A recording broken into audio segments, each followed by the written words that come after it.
Well, Taoiseach, I'm really deeply sorry for the inconvenience that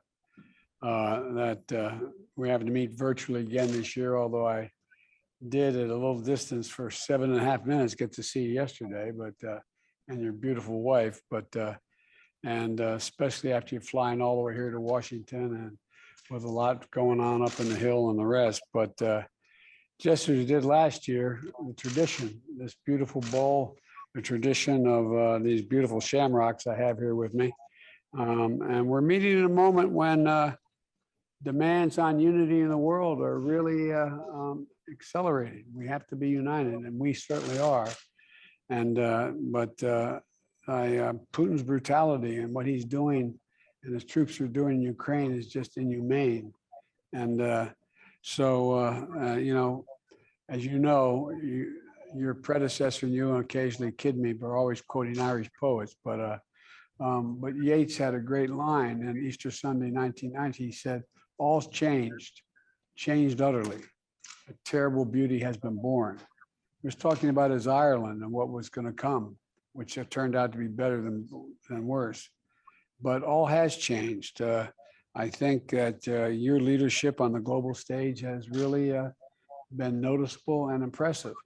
You're now a member of as you are a member of the Security Council, your leadership on the global stage within the EU as well, and your condemnation of Putin's aggression and support of the sanctions, and it's costing Ireland. It's costing Ireland, but as usual, you're basing it on principle and moral standing of the country.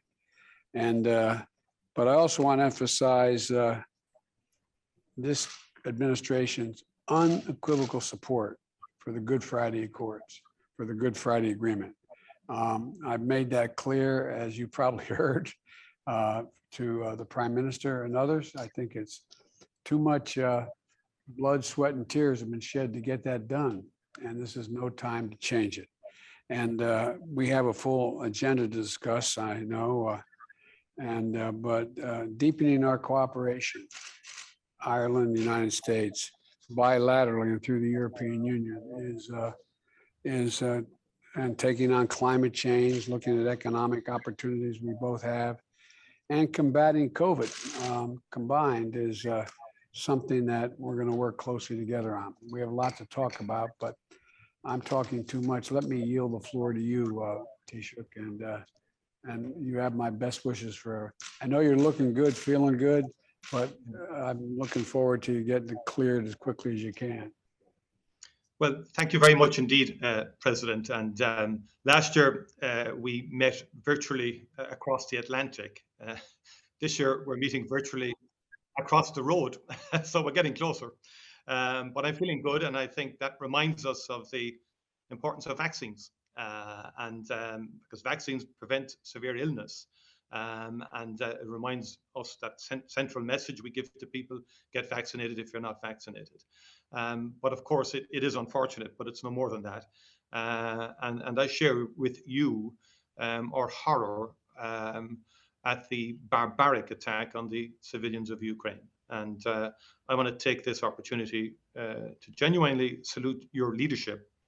It's firm, it's determined, it's strong, it's measured in the teeth of this crisis, and particularly your capacity to marshal like-minded democracies, the US, the European Union, the United Kingdom, the other Canada and other like-minded democracies are coming together to respond in an unprecedented way to this barbaric attack on the women and children of Ukraine. Our thoughts are with them, and on the young people who are dying because of this unjustifiable and immoral war on a people by the regime of Vladimir Putin. And I think it's extremely important that we keep this unity of purpose over the coming while.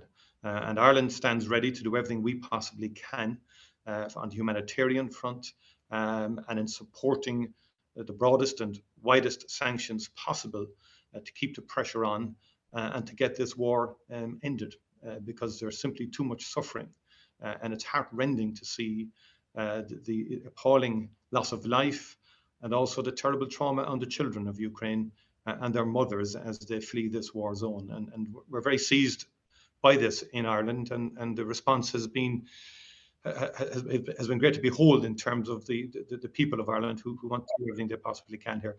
May I also just thank you again in respect of the Good Friday Agreement, your steadfast support and that of Speaker Pelosi and our friends on the Hill in giving a very clear message in respect of how important the Good Friday Agreement is in respect of stability and peace on the island of Ireland. And over the last number of days, as I've been here, we've also witnessed once again that two-way, very robust economic relationship between the United States and Ireland. It's a two-way relationship. Met Irish companies yesterday who are creating 100,000 jobs in the US now. And that's because of that partnership between Ireland, Europe, and the US. So I look forward to discussing these issues in greater detail. But again, to say that it's wonderful to meet with you. We met in Glasgow recently. We had a good chinwag there in respect of a number of issues. But again, that also illustrated that partnership between Europe and the US in terms of the existential crisis of our time, climate change. So great to have this opportunity to meet with you, President.